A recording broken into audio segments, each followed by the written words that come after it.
or something, it meant that I give a tenth of my day to God in like meditation, in prayer, in that kind of thing, reading some spiritual stuff. So this is my take on it. You know, we all can determine what we want. But when I tithe my money, that's when the financial rewards get reaped. And then when I tithe my time and my talent, it's that the same thing. They're separate things. However, I think that if somebody feels they can't tithe money, and I think we can always tithe, even if it's a dime or a quarter or something, but if they can, then doing the other two certainly is going to count, you know. Deborah? Yeah, I was wondering, okay, so I'm looking at hearing to learning 10% of your income, whatever that might be. Like right now, I'm not having, I don't have a paycheck, but I'm incoming investment monies and things that are coming in. So 10% of that income for the tithing. Now, one thing I was wondering, does it have to be just spiritual church, or can it be spiritual 12-step program? For the money, you're talking about tithing money? My take on it is when you're tithing money, you tithe to where you're spiritually fed. So, and I take that a little further by saying you tithe to where you're reminded of who you are. Who are you, you know? And where you're inspired with joy. Okay, so if you go to a 12-step meeting and you're inspired there, you're spiritually fed by somebody's story or the fact that this whole group of people are sober or living with people that are, you know, drink or whatever the 12-step thing is, then why not? Right? But you just go into your heart and say, okay, I've got $150 to tithe this week. Where do I tithe it? And then sit with that for a little bit, you know, and then go, oh, okay, I'm going to get some to church. I read this book by this author that was fabulous. It just made my soul sing. I'm going to send him or her a check or whatever. You know, that's how I do it. And then with time, is that like not just volunteer, going somewhere? Can it be like getting on a meeting, you know, phone meeting, 12-step meeting, being there, doing that? What else would that be? Can I hear other tithings of time? Like you were going to check on Jill, that would be donating your time, looking in on someone that needed your help. Oh, reach out and, okay, call someone. A reach out call. Reach out to someone. Oh, okay. That's a donation of time. I volunteer with Meals on Wheels, so that's your time. Yeah. Okay. And your talent. I mean, as far as you have to be able to find addresses. I mean, you know, so it's your talent too, you know. So any other thoughts on that? Deborah asked the question of ideas on tithing of time. Like Betty, you'd have to unmute, but she did her stuff. She teaches her stuff. Unmute, Betty. There we go. Okay. Yeah, first of all, I would, Reverend Billie, I'd be a little easier on people instead of saying 10% of 24 hours. Why don't we just do it on the 10% of the hours that we're awake? Well, that'd be easier. Okay, that was number one. And number two, it says being of service, but it doesn't have to be like I was doing with teaching the kids. I think the gals that work in the kitchen when we used to have social time and on Sunday mornings, and like you were saying, Meals on Wheels and all those things, I think you're being of service there. And anyway, I do too. I think there's many ways that you can serve God and be blessed by it too. Okay, that's all. Like Darlene donated her time. I was feeling really down and called her the other night at 5 o'clock and said, I need a friend, will you talk to me? to make me feel good. That's wonderful. Can you repeat what she said? Because it wasn't clear to any of us. Diane called Darlene the other night and said, can you talk to me? And Darlene donated her time. She listened to her on the phone. So, and I think that's something we all can do now, as far as even picking a couple people each week and calling them up and saying, how you doing? You know, how are things going with you? I love it when somebody calls me. I mean, I've had that happen, you know, like, and they seem to know exactly when to call me. It's wonderful, you know. When I called you on the church directory, you were so happy. Yeah, I was so glad you called me. Yeah. And it's like Jim Rasmussen when he called me this week from Minnesota. Bye-bye. The prayer chaplain. He said, oh, Diane, you're the first person I was able to get a hold of today. And he says, I miss you so much and think of you so often. So Oh, we yapped for a good long time. that's nice, yeah. But I truly miss him and be happy when he gets back. Should we go on to number 2? Have we I had one other exhausted comment. let's see, where are we? We're on number 4. So let's go to the discussion questions. Or is there more comments on this? I had one comment. I really like to cook. And so I like to use my time to make like a big pot of soup, and then I like to share it with my neighbors. So it's not any big thing, but I can't make a little pot. So I just go ahead and make the big pot like I always do, and then I give it away. Boy, I wish you didn't live in Chandler. I know. In Chandler. I love to clean, but I hate to cook. Did you hear Darlene? She Yes. loves to clean. Yeah, well, I have Judy to help with the cleanup.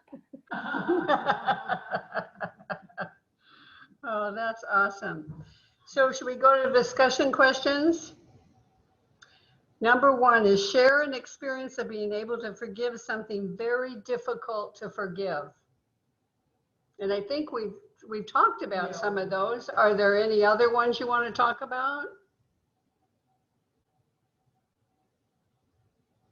You're awful quiet now. Okay.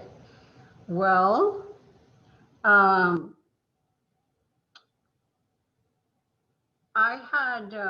can give you an example on this, and I think I've told you guys this one before about my husband, you know, my ex.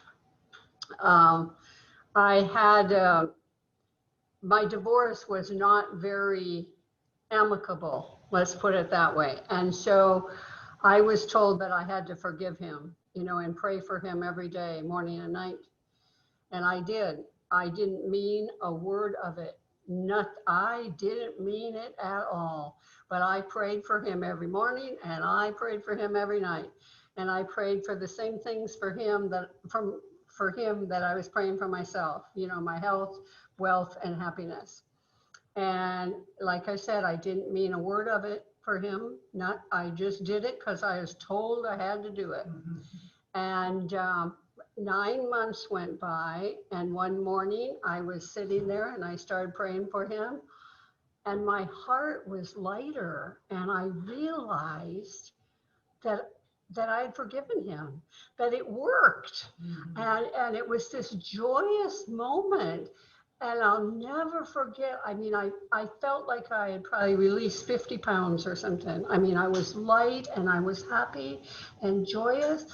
And it really proved to me what, you know, what praying for somebody can do, whether you mean it or not. So that's my story on that one. So. I like that term you had, husband. I had never heard that before. Yeah, it was my husband. And I'm going to say that I had a very difficult time forgiving my husband. And when I finally got to the point that I could, and it took a couple of years, that I wrote him a letter forgiving him and forgiving myself. because, you know, by that time, you get into the situation where you know it takes two people to make things bad or good. Mhm. So, but after I wrote that letter and sent it to him, it was wonderful. It just, Freedom. it was freedom. Freedom. Yeah. My husband, I had to, he owed me like so much money in child support, and I kept taking him to court. And it was just, you know, a constant thing, constant fighting. And so when my daughter got married, my daughter called me and said, Mom, Dad said he'll pay for half the wedding, will you pay for half? And I said, sure. So when the bill came and she said he wants you to send $8,000 or whatever for something, I said, just tell him to deduct it from the back child support. And then everything was fine after that. He owed me $32,000, so he got a discount. Did you all hear her? Betty, you didn't hear her? She said that she they were gonna split the daughter's wedding, and so she had her portion deducted from back child support, and he got a bargain. Oh, he was so mad at me when I came to the wedding. I mean, his ears got red, his steam was coming out of his nostrils. I stuck him with the whole wedding. I sent my daughter on a honeymoon with her husband, and bought her a washer and dryer. Oh, gosh. So anybody else have any comments on the question number 1? Should we go to 2? I do. Okay. Hello, Alva. Back to number 1, I guess. Well, anyway, I was adopted at 4 days old, and my mother was a good lady, but she raised me and never had any other children. She was, as I got older, you know, not just a child, but as a growing up, she was very belittling, very not intentionally, I don't think, but she thought by taking all my responsibility and doing things for me and everything, it was opposite of what she received. She, a very brutal father. She was beaten into doing things. But in front of my friends and my family, it was embarrassing to, you know, they'd make fun, you know, Al, you better be good. You better. I was like a little child, and I was afraid to make decisions as I got older, and that's why I joined the Marines, because I wanted to be a man. You know, I join anything, get out. I want to grow up, and but it, you know, I forgave her, and you know, it was difficult because I still at times have issues that hard for me to make decisions, and I feel if I made the right one, because I always heard, you can't make it without me. You'll fail. You'll make a mistake. And anyway, it was like I say, my love for her overcame. You know, I forgave her, but it was hard, and still sometimes I get angry because I hear that voice, you know, telling me, see, I told you, what are you gonna do? You know, you. And I know a lot of kids told me, well, my mother said the same thing, but no, it was a lot different. She meant it. I know why. You know, as I got older, I look back as she, like I said, she came from a family where her mother died very young, and her father was very brutal, a gambler, and Texas, and you know, and she was beaten, had to quit school, take care of her siblings, and she had no childhood. So she was going to see that I didn't get treated that way. So her understanding was, she wasn't a psychologist, so she thought, well, I'll do everything for you. Well, sometimes that's abuse. You don't mean to, but it's abuse. You know, when you tell somebody, you know, even when I was a teenager, working on my car or something, a jalopy, and I'd get mad, scrape my knuckles. Here she'd come. She'd grab the wrench. I knew I'd have to do it for her. So now I'll get out of the way. I'll do it. No. And my cousins would come over. She'd let them do it, and they're my age. So what do you think that felt like? Is having my other cousins, because they weren't her kids, they could help her. They could do it because they weren't hers. But me, I had to have this, you'll get in the way. No, you'll mess up. No. And I hated her for it. I in my own sense. I don't know that it was a real hate, because I loved my mother very much. I guess it was a love-hate. So, yes, I forgave her because of my love for her. But sometimes it was hard to forgive for things you felt like you were held back. And, I don't know. Anyway, that's my part. Well, I think you turned out pretty good. Well, thank you. Yeah. We all have those stereos going on in our minds. Yeah. Yeah, we do. Well, my father was a good man. He'd intervene. He said, well, let him grow up. Let him do that. No, he's not going to grow up like you and your brothers,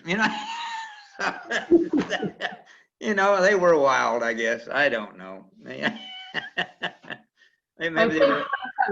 It helps that, when we realize that they really did the best they could. That's, it's true. That's why I loved her. I just didn't understand when I was a kid. But I looked and see her lifestyle was the opposite. It was brutal. She had to do things. It wasn't just, it was an extreme disciplinary. So she was giving me, but sometimes you go overboard the other direction too. And that's, I think, what she did. She had to find a middle ground and let me have some of that, hey, I can do this. Like, hey, you get back in there and you work on that car. You work on that thing. You started it, finish it. But I didn't hear that. If I did it, I'm screwing it up. Any other? Can I ask a question, Dan? Are you married now, and did you have children? Me? Yes. I have a daughter. She lives in Missouri. And so did you treat her differently, or did you find that how you were raised kept creeping in with you raising her? Well, we were divorced when she was pretty young, and then they moved to Missouri. And I lived in California.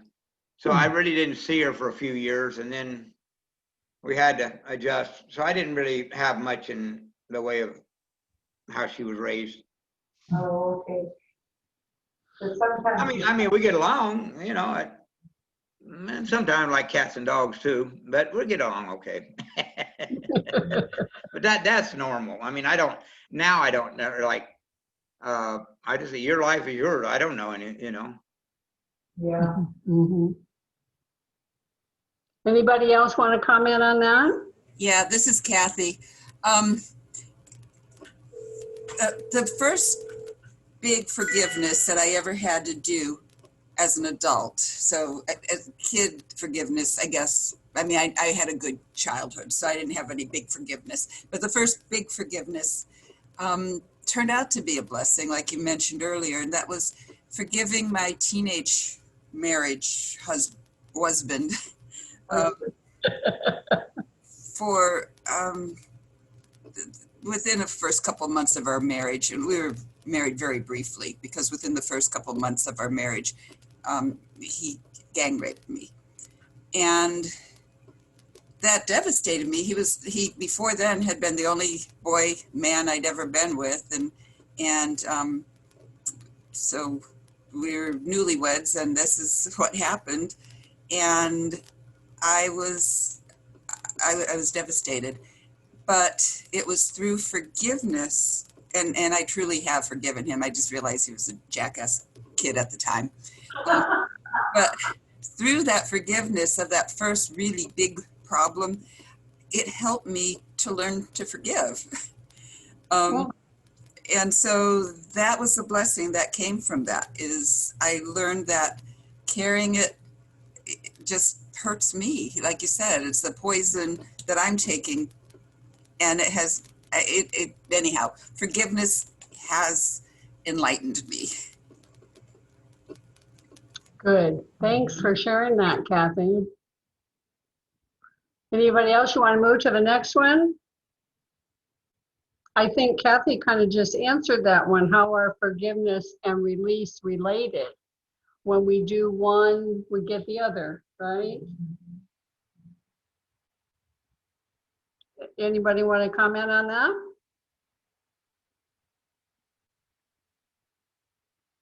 Okay, let's move to number 3. Who wants to read that for me? I will. Okay. As your understanding of time, talents, treasures shifted in recent years, what created the shift? I would say yes for me. Part of it is just getting older, being a different age, seeing things a little bit differently. Being retired, having more time to say volunteer, engage in different activities. Ooh, good. Who else wants to comment on that? Has your understanding shifted at all? You are very quiet. Well, okay. Let's, so Linda said that what created that shift a little bit is because she was retired, had more time, right? That makes a difference. And get older, you just see things with a different point of view. Because you grow and you change, right? You're not so self-absorbed. Some of us aren't. Any other comments on that? Otherwise, we'll go to number 4. I like number 4 too. What are your strengths, gifts, and talents that you have shared, still share, or want to share? Okay, who's going to answer that one? This is Kathy. When I was younger, the first 30 years of my professional life, I was in big corporations mostly. And one of the things that I love doing, I've always been in management. One of the things I've loved doing is mentoring people who I saw could really grow and thrive in their position and in that company. And that's just been one of my all-time favorite things I've done all my life is helping other men and women grow and do well in corporate in their career. Oh, that's nice, Kathy. And you still help people. Here, you help everybody, yes. I'm not so much a mentor anymore, but I enjoy helping people, I like serving. Great. Oh, Darlene, sorry. I was going to say, I think I came into this life as a helper. You know, as a former teacher and a counselor, and I've worked on the Suicide Crisis Center. I've been a chair, prayer chaplain, and I absolutely loved working with adolescents for 37 years in schools. And I loved working with the older people at the facility where Forrest lives. I love visiting them, and I see a lot of them that have nobody visiting them, and I just love that. So I've always been, I guess, a helper. I love helping people. Oh, that's great. And Did you all hear her? It gives me joy. Did you all hear her? Okay. So, are there things that, I know that you're all givers, so are there things that you've been thinking of lately to give in a different way? Maybe you're just during the pandemic, you discovered some new interests, some new talents or something that you would really like to share? Anybody? Certainly we have more time, don't we? I'm writing a play. You're what? I started earlier, but I'm writing a play. Writing a play. Oh, how wonderful. Actually, I've already written it. I'm just making revisions, but it's in the Library of Congress. I submitted it. Oh, wow, that's great. And I mean, it's not performed yet. I haven't finished it. It's about veterans and a lot of their stories and feelings. And That sounds like it would be wonderful. yeah, if I sit down and finally get it organized, I gotta, like I say, you fix it and then you want to change it a little. Mm-hmm. But I did send a copy to the Library of Congress to have it copyrighted. Oh, that's great. How about anybody else? I'm finding a little nudge to share in a different way or having some different interests? No? Oh, Betty, you have to unmute. Oh, Sig, you Yeah. can talk. Okay. Okay. What I've found is it's a perfect paradise for a procrastinator.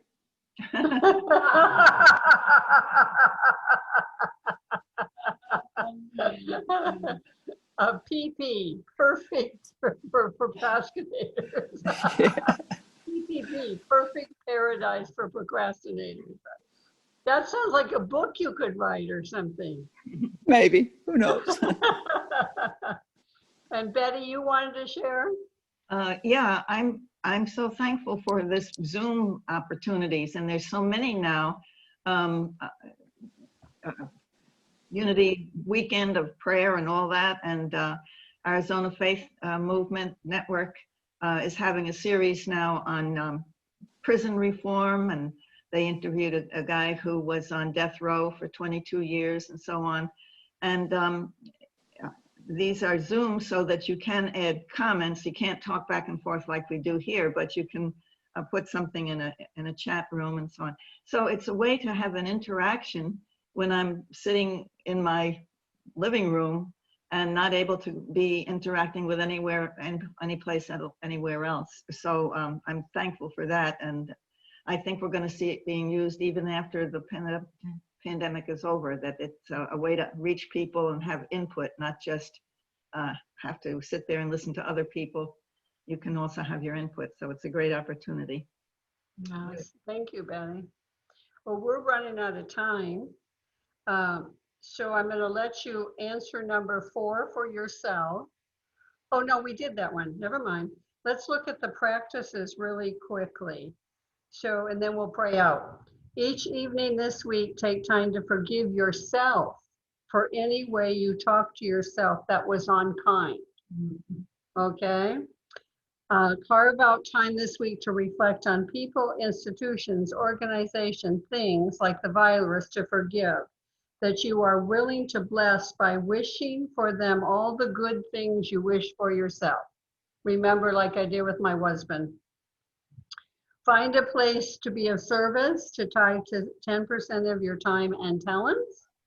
And if you already tithe, up your giving by maybe 0.05 to 1% and notice what there is to notice about it. That sounds fun. Okay. So, any quick questions before we pray out?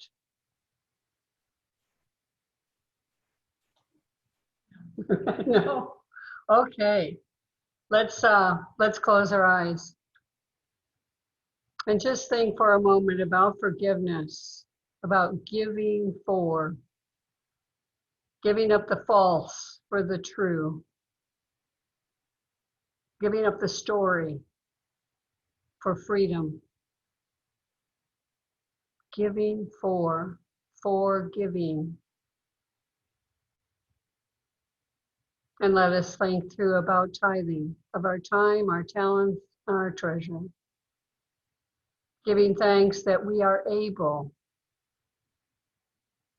to give and to receive. And we give thanks now for this time we've had together. And we go forth into the rest of the week prosperous with ideas, with just joy in our hearts, for once again connecting heart to heart and soul to soul. Thank you, thank you, thank you, God. Amen. See you Sunday or next week, whichever. Oh, I want to remind you about Sunday.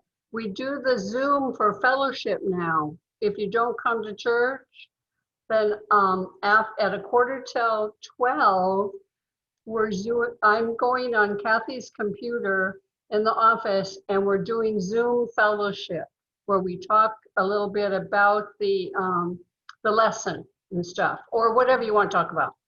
So join me. Kathy sends out a new thing, a new email about it. So you can, but I think it's the same number that you do for this. It isn't the same one? Okay. Yeah, it wasn't last week, but I'm going to move it to the same number. I think it's easier for everybody that way. And then It'll be the same number? yeah, as the classroom Zooms, I'll send out an email to that effect. And then I'm just going to have to, for Sig and Joe, I'm going to have to come up with a new number for board meetings, but I'll let you know next month. So it'll be the same thing. So the people that are here at church and want to do fellowship will do fellowship like they do. And then for the people that are live, watching the live stream, you can turn into the Zoom and we'll have fellowship that way. Sound like a plan?